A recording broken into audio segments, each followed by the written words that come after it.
Yo.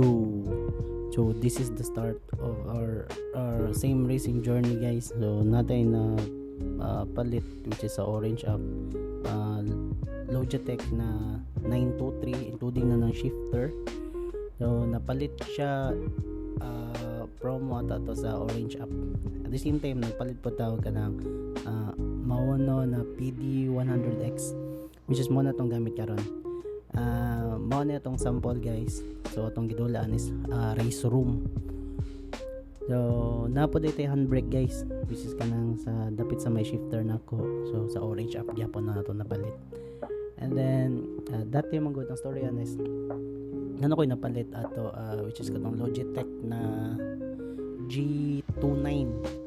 And then for some reason nabaligya among good siya, guys. So wala sa karon boring man ang live, so nangita taglang lingaw. So try na to upload og mga video like mga sim racing dili so nakita mo gamay ra jud kaayo ang nag vlog or nag content og mga sim racing ba. And then tong target na dula gyud, guys, is Forza Horizon 6, which is na-release siya atong May ata kung wala ko na mali.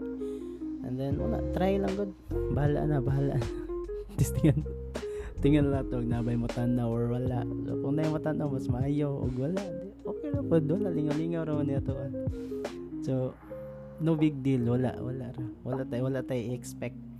So ito ang gibuild nga sim racing, guys, is entry level lang gid siya. So dili ni siya katong mga namoy mga power steering wheel good like katong mga Moza, Trustmaster o uban pa diha nga mga brand. So maor man natong na-afford. So moray makaya sa tong budget.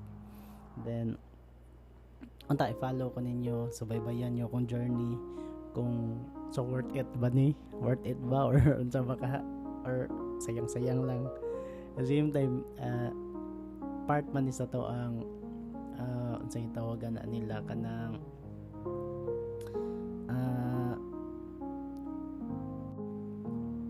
kanang gitawag nila og kanang healing inner child daw. Healing inner child ug gastador na jud kang dako sa bakaanan daw ako. So at least malingaw lang ta, wala tay laing gon malingaw. So kana lang. Bye.